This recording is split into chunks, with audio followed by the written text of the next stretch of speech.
오늘 말씀은 하나님께 속한 자라는 제목으로 말씀을 나누도록 하겠습니다. 오늘 본문의 말씀 1절에서 6절 짧은 본문인데 여기 말씀에 하나님께 속한 자라는 말씀이 여러 번 나오죠. 한번 보면요, 1절 중간에 하나님께 속하였나 분별하라, 또 2절 끝에 영마다 하나님께 속한 것이요, 4절에 너희는 하나님께 속하였고, 6절에 우리는 하나님께 속하였으니, 또 그 다음에 말씀에 보면은 하나님께 속하지 아니한 자, 그런 말씀도 나옵니다. 하나님께 속하였다라는 말씀이 이 짧은 본문 속에 매 절마다 거의 한 번씩 나오는데요.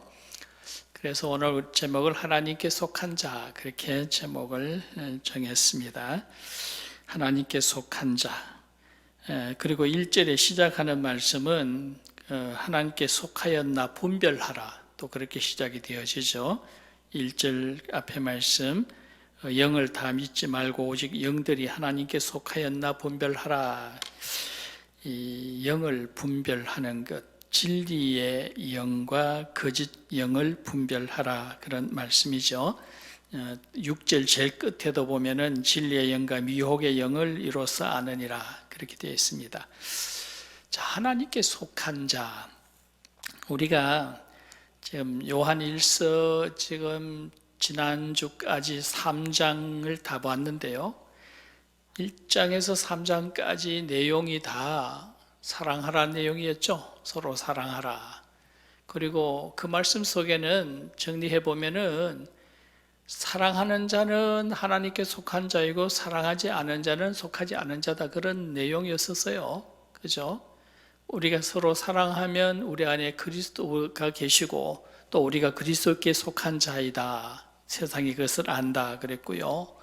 만약에 형제를 미워하면 우리는 여전히 어둠에 속한 자이요 그 속에 진리가 없다.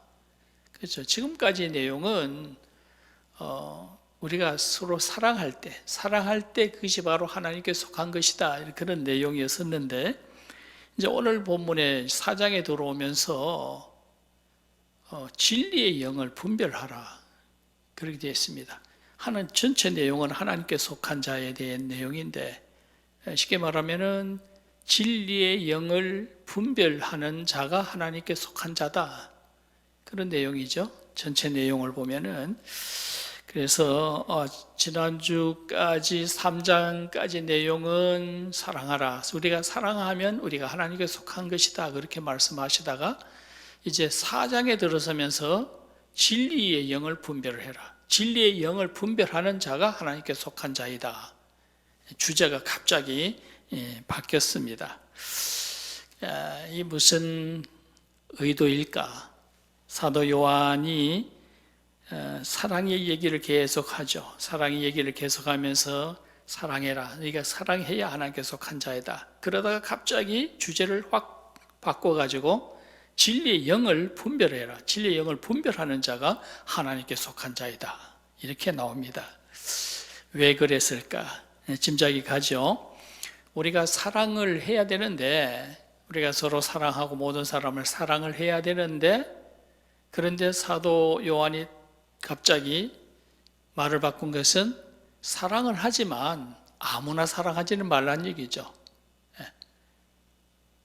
사랑하라고 한다고 해서 이단도 사랑하고 거짓 선지자도 사랑하고 뭐 아무나 그렇게 사랑해서는 안 된다. 진리를 떠나서 사랑을 하는 것은 아니다. 말씀을 하다가, 사랑 얘기를 하다가 갑자기 이렇게 되면은 사랑만 자꾸 얘기하면 사람들이 사랑한다고 해가지고 아무나 막 사랑하고 뭐 거짓 선지자도 사랑하고 이러면 안 되지 않느냐. 진리 안에서 사랑을 해야지. 그래서 이 말씀이 나온 것으로 보여집니다. 그렇죠? 우리가 사랑을 하지만은 사랑을 구별해서 사랑해야 되고요, 진리 안에서 사랑해야 되고요. 요즘 이제 동성애자 문제가 자꾸 나오는데, 어떤 진보적인 그런 사람들은 동성애자도 사랑을 해야 된다, 그들도 다 똑같은 사람이다, 그러죠? 그러면서 동성애자를 사랑해야 된다고 얘기하다 보니까 동성애 결혼식도 주례해 줘야 된다, 또 뭐 동성애 부부에게 아기도 입양해 줘야 된다. 이렇게 나가잖아요. 이건 아니죠. 우리가 볼 때 그건 아니죠. 우리가 사랑을 하지만 진리 안에서 사랑을 해야 되는 거고, 진리를 떠나서 사랑하는 것은 그건 사랑이 아니죠. 그래서 사랑과 진리를 잘 조화 있게 우리가 우리 삶 속에 실천해 가야 된다라고 하는 것, 사랑과 진리가 균형이 잘 잡혀 있는 그런 그리스도의 삶을 살아가는 것, 그것이 온전히 하나님께 속한 자이다라고 하시는 그런 말씀인 줄로 믿습니다. 그래서 이제 오늘 말씀을 들으면서 우리는 우리가 진리의 영을 분별하는 것, 진리를 분별하는 것이 하나님께 속한 자이다라고 하지만 그 이전에 우리가 사랑을 하는 자가 하나님께 속한 자다는 것을, 이것을 우리가 잊어버려서는 안 되고요. 이 두 가지를 동시에 생각해 가야 될 줄로 믿습니다. 그런데 오늘은 일단은 진리를 분별하는 자가 하나님께 속한 자이다라고 말씀을 하시는데, 그러면은 어떤 진리를 분별을 해야 되느냐? 우리가 이런 진리를 분별하는 부분에서 하나님께 속한 자는 어떤 사람들인가라고 하는 것, 이것을 오늘 본문의 말씀 속에서 몇 가지를 찾아보도록 하겠습니다. 자, 그래서 첫 번째 진리에 관한 한 하나님께 속한 자들은 그리스도의 성육신을 믿는 사람들이다, 그렇게 되어 있습니다. 2절 말씀 보면요, 2절 이로써 너희가 하나님의 영을 알지니 곧 예수 그리스도께서 육체로 오신 것을 시인하는 영마다 하나님께 속한 것이요, 그랬죠. 그리스도께서 육체로 오신 것을 시인하는 것, 우리는 이것을 성육신이라고 얘기하죠. 하나님이 육신을 입으셨다, 하나님 육신을 입으셨다, 성육신인데, 이것을 시인하는 자가 하나님께 속한 것이다, 이 말씀이 제일 먼저 나옵니다. 바로 그리스도는 바로 하나님이시다, 그런 뜻이죠. 그리스도는 예수, 그분은 바로 하나님이시다. 하나님이 육체를 입어 사람이 되신 것이다. 이것을 믿는 자가 하나님께 속한 자이다. 여러분들은 이 말씀을 들으면 무슨 새삼스럽게 당연한 얘기를, 그리스도는, 예수는 바로 하나님이 육체를 입어 사람이 되신 분이시다, 여러분 다 이미 그렇게 알고 있고 당연한 것인데 새삼스럽게 그 얘기를 왜 하시는가, 그렇게 생각하기 쉬운데요. 그러나 지금 이 사도 요한이 이 요한 1서를 기록할 때는 상황이 달랐습니다. 이때가 AD 한 90년경, 그죠? AD 90년경, 그야말로 초대교회 시대인데, 이때에는 그렇게 믿지 않는 사람들이 많았다라는 얘기죠. 그것을 믿지 않는 사람들이 많이 있었습니다. 그래서 오늘 말씀에 보면은 1절 끝에 보면은 많은 거짓 선지자가 세상에 나왔다, 그렇게 되어 있죠. AD 90년경인데 1세기에 벌써 이런 거짓 선지자들이 많이 나왔고, 예수님에 대해서 다르게 얘기하는 사람들이 많이 있었다라는 얘기입니다. 자, 그 당시에 가장 대표적인 이단 사상이 뭐냐 하면은 나스틱이라고 말하는 영지주의입니다. 이 영지주의 사상인데, 이 영지주의자들은 극단적인 이원론자들이에요. 육체와 영을 완전히 이제 구별을 하고, 영은 선하지만 육체는 악한 것이다, 철저하게 그렇게 구별을 합니다. 그렇기 때문에 그리스도는 어떤 분이냐, 하나님이 사람이 되는 것, 거룩한 영이신 하나님이 악한 육체를 입고 사람이 되는, 이거는 그 사람들은 인정을 못한다는 거예요. 그럼 예수는 어떤 분이냐, 예수는 그냥 사람인데, 그냥 사람이었는데 하나님의 영이 그에게 들어갔다, 그에게 잠시 머무르게 되어졌다, 그런 얘기입니다. 그래서 하나님처럼 되어졌는데 그분이 십자가에 돌아가실 때에 그 영이 떠나서 하나님께로 돌아갔다. 그렇기 때문에 예수 그리스도는 어떤 분이냐, 하나님의 영이 잠시 머물렀던 사람이다라는 거예요. 그 당시에 영지주의자들이 주장하는 예수 그리스도는 바로 그런 분이다, 그런 얘기입니다. 그렇게 볼 때 이게 참 문제가 많다라는 거죠. 그분은 하나님이 아니시고, 또 우리는 죄가 없으신 하나님이신 그분이 우리의 죄를 대속해야 되는데, 육체를 입은 사람인데 그에게 하나님의 영이 들어가서 하나님처럼 되어졌다가 잠시 머물렀었는데 그런 사람이 어떻게 우리의 죄를 대속할 수가 있겠느냐. 신학적으로도 문제가 많고요. 또 제일 큰 문제가 뭐냐면은 그런 생각을 가지고 있다 보면은 사람이 하나님 되기가 너무 쉬운 거예요. 그죠? 보통 누구나 아무 사람에게나 하나님이 영이 들어가기만 하면 하나님 되는 겁니다. 그런 생각을 가지고 있다 보면은 사람이 하나님 되는, 이단 되는 것 너무 쉽게 되어진 거죠. 우리나라에 생겨난 그런 이단 사상들도 바로 그런 사고에서 오는 것이라고 보여집니다. 문선명이가 자기가 재림 예수다라고 얘기하죠. 먼저 오신 예수님은 온전하지 못했고 자기가 온전한 재림 예수로 다시 왔다. 다 사람들이 다 알잖아요. 문선명 씨가 다 사람이 다 아는데 노스티주의자들, 영지주의자들이 그런 사고를 한다고 한다면 성령의 강한 임재로 말미암아 하나님의 영이 강하게 임재되어짐으로 말미암아 자기가 재림 예수가 되어졌다. 그렇게 얘기하는 거죠. 문성면, 박태선, 요즘 이만희도 자기가 하나님이라고 얘기를 하잖아요.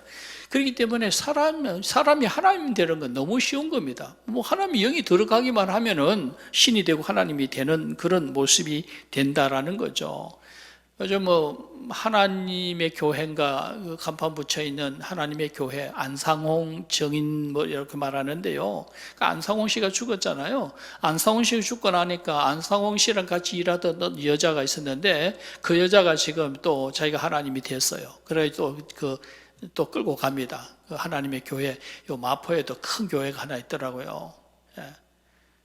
또 어떤 그 재림 예수는 자기가 하나님이라고 주장을 했는데 그분이 죽고 나니까 그분의 아내가 자기가 또 이어받아서 하나님이 됐어요. 그래서 요즘은 이제 하나님, 어머니 하나님이라고 하죠. 어머니 하나님. 이런 것. 이 하나님이 너무 쉽게 되는 겁니다. 그래서 우리가 이런 그 시대의 이런 이단들, 예수 그리스도는 바로 하나님이신데 그분이 우리에게 육체를 입고 우리에게 오신 분이시다. 이것을 인정하지 못하는 사람들이 너무나 많게 되어진다. 그래서 지금 사도 요한은 먼저 이 그리스도께서 육체를 입은 땅에 오셨다. 그분의 성육신을 믿는 사람들, 그것을 시인하는 자들이 하나님께 속한 자들이다. 그렇게 말씀을 하고 있습니다. 근데 유독 우리나라에 또 그런 사람들이 많아요. 우리나라에 재림 예수가 아마 세계적으로 제일 많은 것 같아요. 지금도 한 80명 된답니다.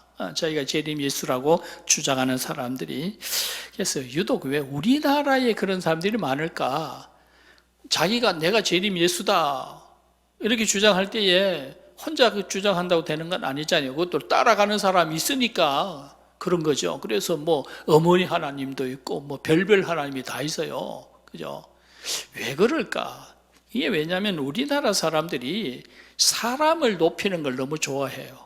영웅 만드는, 히어로를 세워 만드는 걸 너무 좋아합니다. 사람을 높이고 사람을 따라가서 어떤 시대적인 영웅을 만들고 자기가 의지하고 싶은 사람, 그런 사람이 있었으면 좋겠다라고 하는 그런 생각을 하게 되어지고 사람을 많이 너무 좋아한다는 거죠. 그래서 좀 어떤 유명한 사람이 따라가면 막 따라가고요. 어떤 분이 설교 잘하고 은혜가 많다고 막 몰려가고.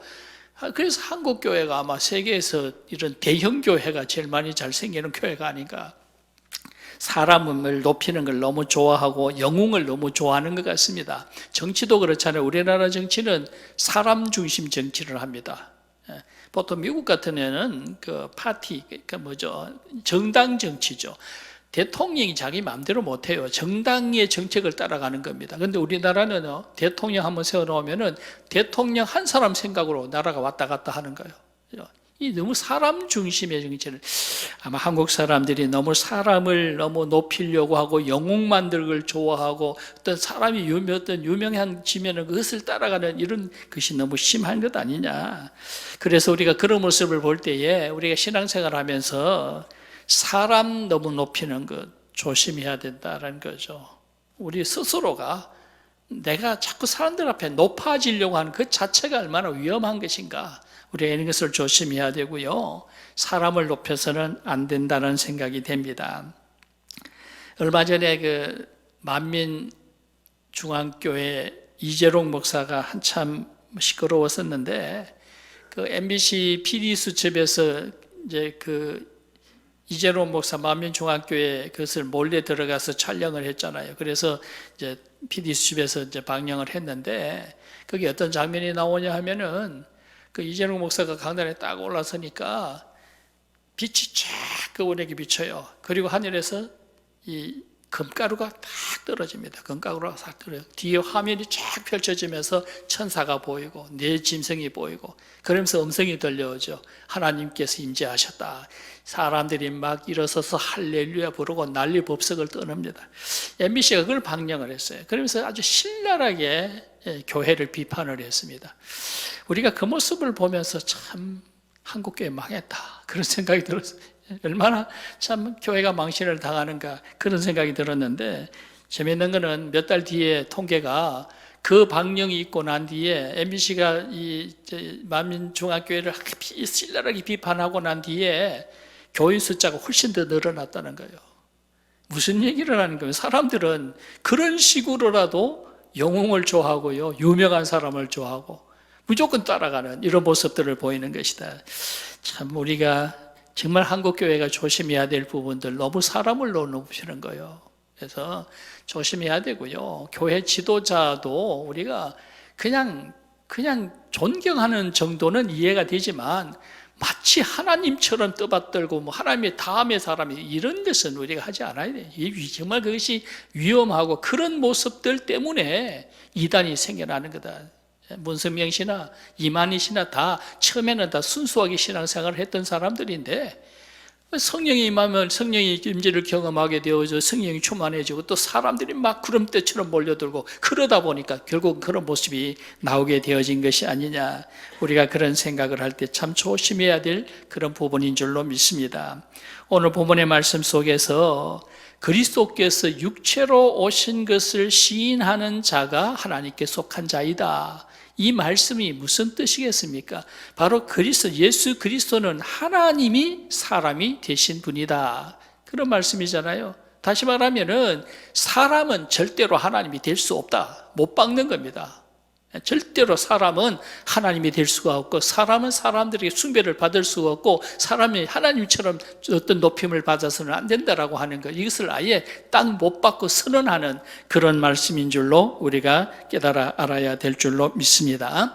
그래서 오래오래가 신앙생활을 내가 정말 하나님께 속한 자라고 한다면 오직 하나님의 독생자이신 그리스도 그분 한 분만 우리가 찬양하고 그분을 의지하는 그런 믿음의 삶이 되어야 되겠고 사람을 의지하는 것이 아니라 오직 예수 그리스도만 의지하고 그분께 우리가 영광을 돌리는 그런 믿음의 삶을 살아갈 수 있기를 바랍니다. 바로 그런 사람들이 하나님께 속한 자인 줄로 믿으시기를 바랍니다. 그 다음에 두 번째로 하나님께 속한 자는 어떤 자들이냐? 두 번째로는 그리스도와 함께 세상을 이긴 자다라고 말씀합니다. 4절의 말씀에 보면은 자녀들아 너희는 하나님께 속하였고 또 그들을 이기었나니 이는 너희 안에 계신 이가 세상에 있는 자보다 크심이라. 본문의 말씀이 좀 긴데요. 쉽게 말씀드리면 바로 우리 안에 계시는 그리스도 그분으로 말미암아 우리가 세상을 이길 때에 바로 그런 사람이 하나님께 속한 자이다. 우리 안에 계신 그리스도로 말미암아 세상을 이긴다라는 얘기가 뭐겠습니까? 세상의 유혹도 이기고 또 세상의 어떤 핍박, 어떤 시험도 다 이기는 사람들. 우리의 삶 속에 우리가 세상을 이긴 것이 나타나 보이는 바로 그리스도의 힘으로 그것을 모습을 보여줄 수 있는 그런 사람들. 다시 말하면 변화된 사람을 말합니다. 변화된 사람들. 세상의 유혹도 물리친 사람, 삶이 변화가 되어 사람, 세상을 이긴 사람, 바로 내 안에 계시는 그리스도로 말미암아 세상을 이긴 바로 그런 사람들이 바로 이 하나님께 속한 자들이다. 그렇게 말씀하고 있습니다.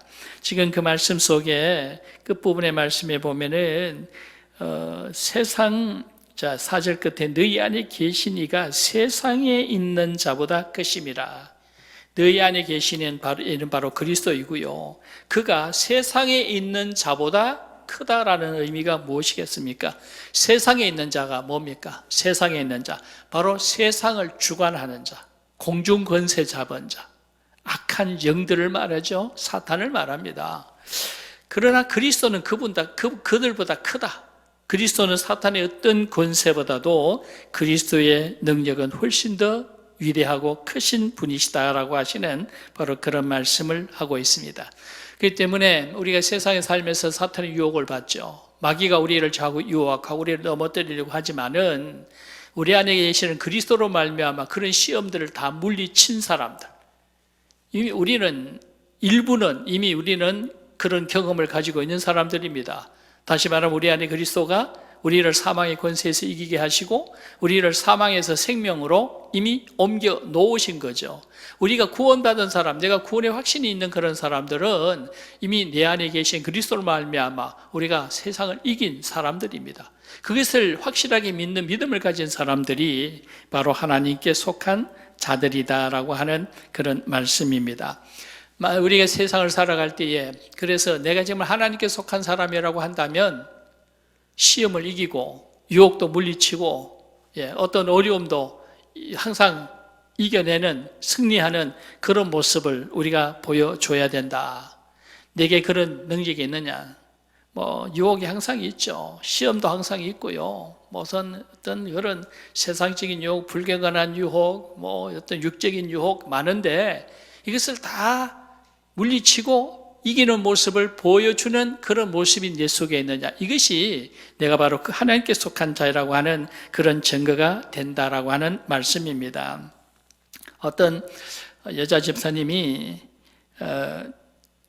어느 날 쇼핑을 나갔는데 쇼핑몰에 어떤 그 옷가게를 지나가다가 그 쇼 윈도우에 보니까 드레스가 딱 걸려 있는데 갑자기 눈이 확 떨어집니다. 이렇게 예쁠 수가 없어요. 자기도 모르게 그냥 문을 열고 안으로 들어갔습니다. 그래서 그 드레스를 봤는데 이리 봐도 예쁘고 저리도 봐도 너무 예뻐요. 가격을 봤는데 가격이 엄청납니다. 그냥 깜짝 놀랄 만큼 가격이 엄청나요. 그런데 유혹을 뿌리칠 수가 없어요. 너무 갖고 싶어서. 그래서 그냥 자기도 모르게 카드로 긁어버렸습니다. 사왔어요. 집에 사와가지고 집에서 또 입어봅니다. 너무 예뻐서 입어보는데 남편이 보더니 드레스 참 예쁘다. 얼마 줬어? 가격을 얘기했더니 기절을 합니다. 미쳤어? 근데 나도 알아. 이게 비싼 줄 아는데 그런데 내가 이 유혹을 뿌리칠 수가 없다. 너무 마음에 들어 너무 갖고 싶어서 뿌리칠 수가 없다라고 그랬어요. 그랬더니 그럼 있잖아. 사탄아 내 뒤로 물러가라 그러지. 그랬어요. 그랬더니 그래 봤지. 그랬지. 사탄아 내 뒤로 물러가라 그랬는데 사탄이 뒤로 물러가고 뒤에서 하는 말이 뒤에서보다 아름답다 그러대요. 할 수 없이 사왔다고 그랬답니다. 그 얘기가 무슨 얘기냐면은 그리스도인들이 성경 볼 때에 예배 드릴 때에 집에 있을 때에 이런 신앙적인 그런 대화를 할 때는 사탄을 다 물리쳐요. 그죠? 다 유혹도 물리치고 다 시험도 이기고 다 해요.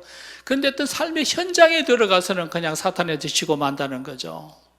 그래서 유혹에 넘어가게 되어지고 오늘 우리는 그런 삶을 살아가고 있는 모습이 아니냐. 말씀 볼 때는 예배 드릴 때는 얼마든지 우리가 사탄을 물리치고 얼마든지 마귀를 이길 수가 있고 정복할 수가 있는데 세상 속에 나가서 살다 보면은 또 유혹에 넘어가게 되어지고 혼자 있을 때 또 시험에 빠지게 될 때가 많고 그럴 때가 너무나 많은 것 아니냐. 오늘 우리는 매일매일 삶 속에서 이런 사탄의 공격을 물리칠 수 있어야 되고요. 어떤 유혹을 물리쳐야 되는데 바로 내 안에 계시는 그리스도의 힘으로 그 힘으로 물리치고 이길 수 있는 그런 삶을 살아가야 됩니다. 그래서 우리의 삶 속에 이런 시험을 이겼다라고 하는 그런 모습이 보여져야 하나님께 속한 자라고 할 수 있는 것이다. 바울 사도도 마찬가지입니다. 매일 그런 시험을 받았어요. 그렇기 때문에 바울 사도가 날마다 나를 쳐서 복종시킨다고 그랬잖아요. 날마다 복종시킨다는 얘기는 날마다 시험을 받는다는 얘기예요. 그런 시험을 다 물리쳤다. 바울 사도는 바로 그런 시험을 이겼다는 그런 뜻입니다. 우리가 바울 사도가 위대하고 훌륭한 사도라고 말하는 이유는 그분은 예수를 영접한 이후에 우리처럼 매일 왔다 갔다 하지 않아서요. 계속 그래도 매일 영적인 싸움을 싸우고 그리스도로 물리치고 싸우면서 이기는 그런 모습을 보여줬다라는 거죠. 오늘 우리가 그런 모습을 본받을 수 있는 그런 그리스도인들이 되어질 수 있기를 원합니다. 어떤 분이 그 아주 심한 알코올 중독자였었는데 그 알코올 중독에서 벗어나려고 이 술을 끊으려고 무척 애를 썼습니다. 그래서 예수를 믿고 기도하고 금식도 하고 그래서 정말 술을 끊었어요. 그래서 술을 끊고 이제 정말 술을 끊었다. 내가 알코올로부터 자유롭게 되어졌다라고 하니까 어떤 분이 박수를 치면서 드디어 당신이 마귀를 정복하셨군요. 그랬어요. 그러니까 그분이 대답이 아니 내가 마귀를 이긴 것이 아니고 바로 그 마귀를 정복하신 그리스도가 내 속에 계신다. 그렇게 대답을 했다라는 거죠. 맞는 말이죠. 내 힘으로는 어렵습니다. 내가 내 힘으로 마귀를 이기고 사탄의 권세를 누릴 수 있는 그런 힘은 없어요. 그러나 우리 안에 계시는 그리스도로 말미암아 오늘 보면은 우리 안에 계시는 그리스도가 세상의 어떤 권세보다도 크다라고 했습니다. 그분이 내 속에 역사하실 때에 우리가 세상에 이길 수 있고 세상을 이기는 그런 모습을 보임으로 말미암아 우리가 하나님께 속한 자임을 알게 될 수 있을 줄로 믿습니다.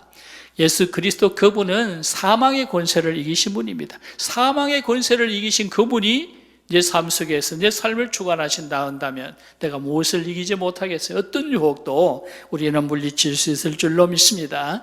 오늘 우리가 믿음의 삶을 살면서 항상 내 안에 계시는 그리스도, 우리가 그분을 의지하고 그분의 힘으로 우리가 세상을 이기는 그런 그리스도인 되어지기를 원하고요.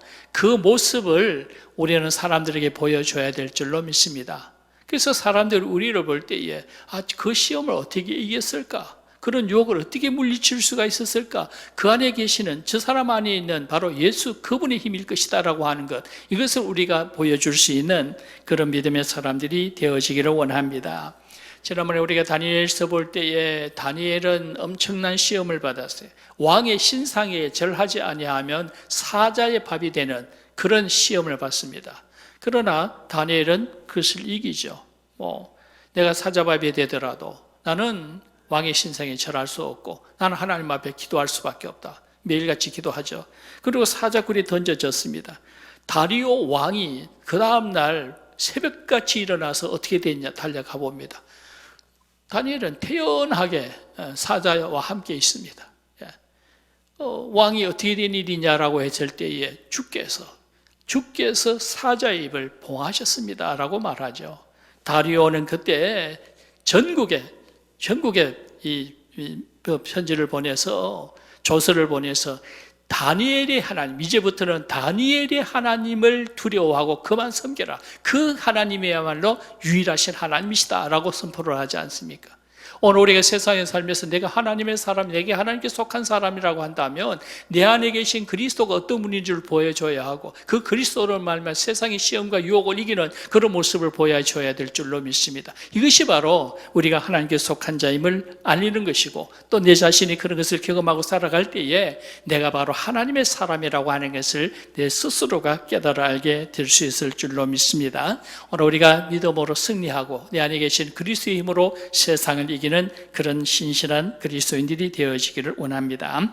그 다음에 세 번째로 우리가 하나님께 속한 자임을 어떻게 아느냐. 세 번째로는 오직 사도들의 교훈을 듣는다 그렇게 말씀하고 있습니다.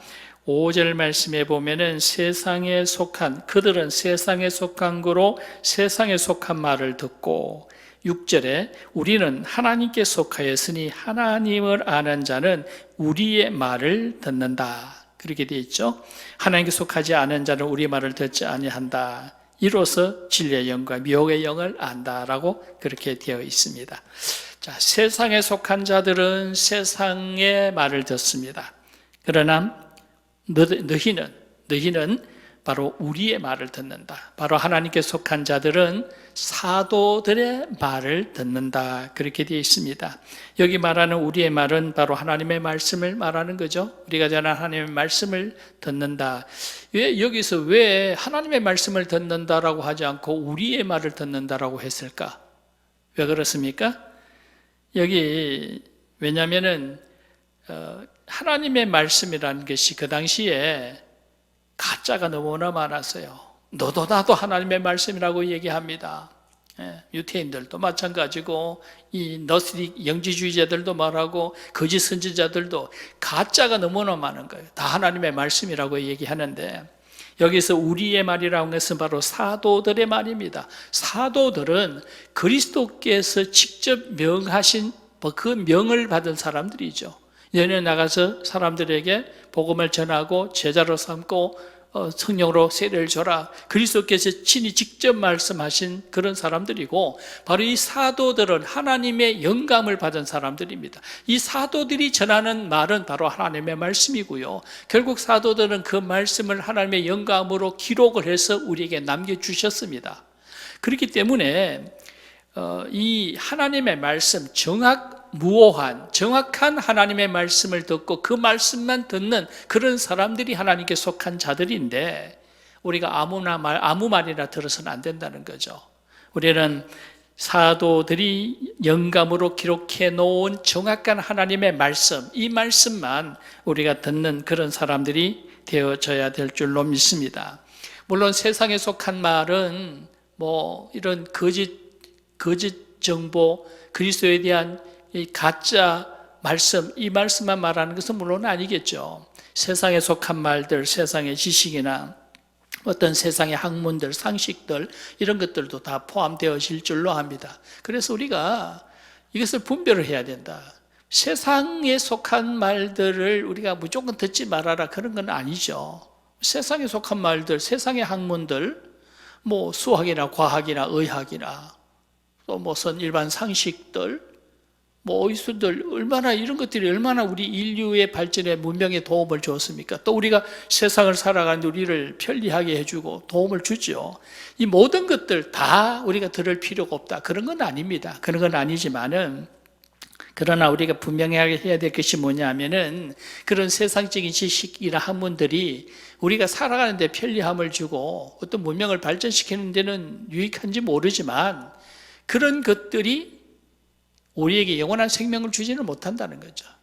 우리를 구원하는 데는 아무 도움이 되지 않는 것들입니다.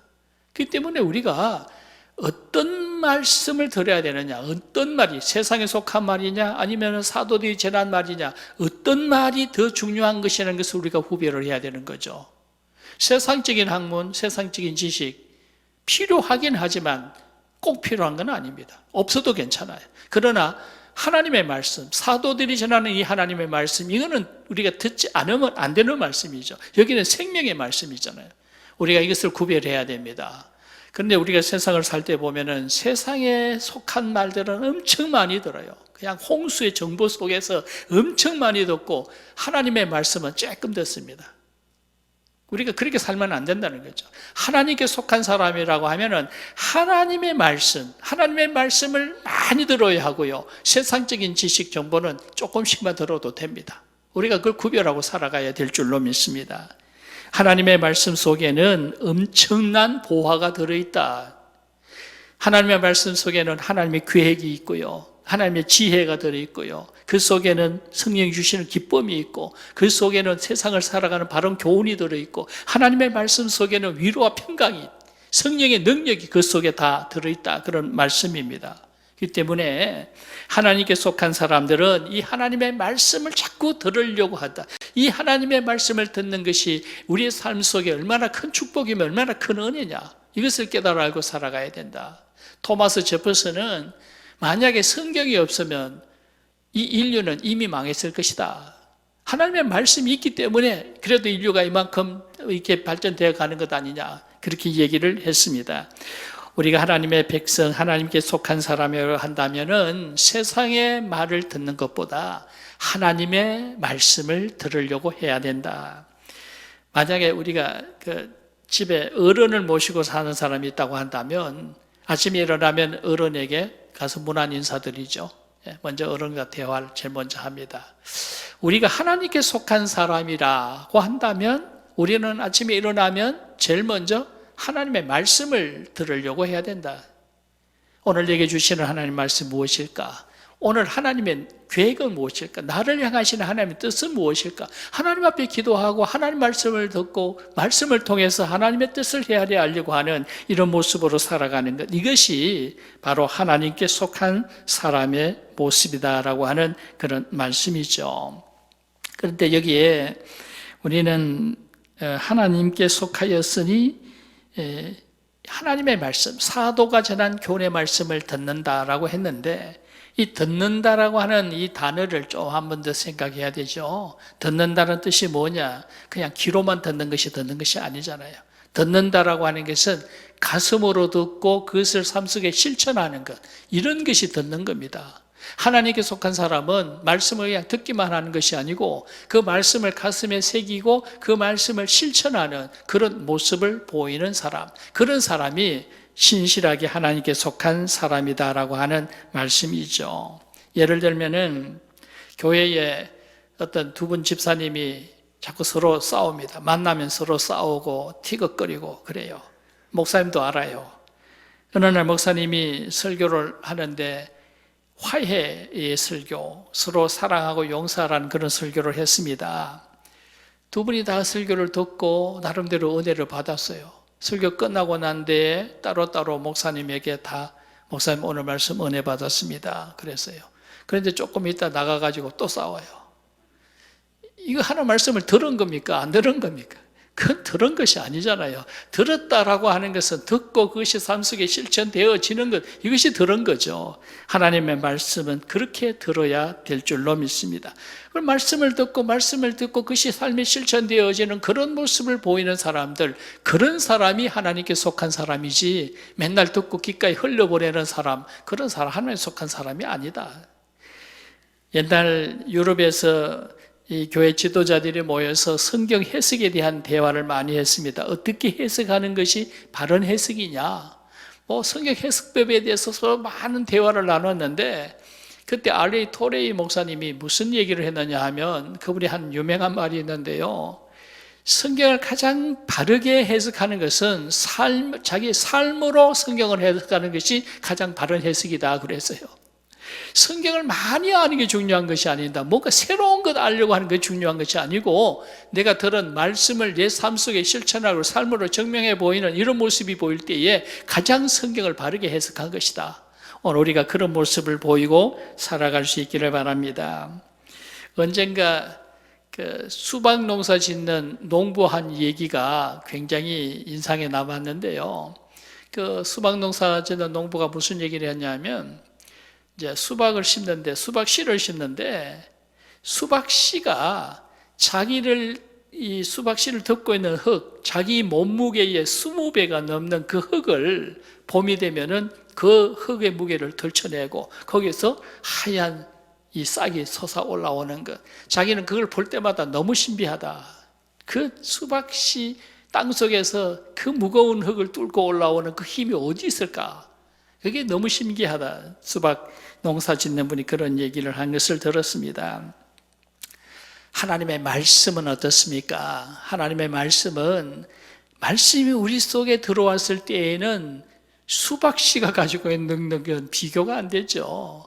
말씀이 우리 속에 들어와 역사하실 때는 우리의 삶 속의 짐의 무게가 수천 배, 수만 배가 되더라도 뚫고 나옵니다. 그리고 그 속에서 하나님의 역사가 나타납니다. 우리는 하나님의 말씀을 듣고 말씀으로 세상을 이기고 말씀 속에 우리는 하나님의 역사를 나타내는 그런 신실한 믿음의 사람들이 되어져야 될 줄로 믿습니다. 바로 그것이 하나님께 속한 사람들에게 주어진 특권인 줄로 믿습니다.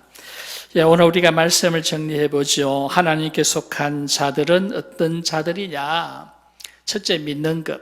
믿는 것은 오직 예수 그리스도 그분은 하나님이시다. 그분은 하나님이시고 이 땅에 오셔서 우리의 죄를 완전히 해결하시고 우리를 구속해 주신 분이시다. 그분이 우리의 구원을 완성시켰기 때문에 우리는 다른 구원자는 필요가 없는 것이고요. 오직 그분만 믿는 그런 믿음이 우리 속에 있어야 되고요. 그 다음에 이기는 자. 내 안에 계신 그리스도로 말미암아 세상을 이기는 자가 되어야 된다. 자꾸 사탄에 끌려다니고 맨날 시험에 빠지고 또 죄에 넘어지고 맨날 지고 실패하는 자가 아니라 내 안에 계시는 그리스도로 말미암아 세상을 이기는 자가 될 때에 그 자가 정말 하나님께 속한 자이다. 세상을 이기는 여러분이 되어질 수 있기를 원합니다. 그리고 하나님께 속한 자는 하나님의 말씀을 듣습니다. 우리가 하나님께 속한 자인데 어떻게 하나님의 말씀을 외면할 수가 있겠어요? 날마다 매일같이 하나님의 말씀을 들으려고 애를 쓰는 그런 신실한 그리스도인들이 되어질 수 있기를 원합니다. 또 지난 시간까지 다 합쳐서 종합적으로 말씀을 드리면 사랑과 진리가 균형을 이루어야 된다. 사랑은 많은데, 사랑은 풍성한데 진리를 몰라요. 진리를 몰라서 이단에 빠지고 아무나 사랑하고 이단을 따라가고 안 되죠. 우리가 사랑이 많은 사람이지만 진리를 바르게 알아야 되고요.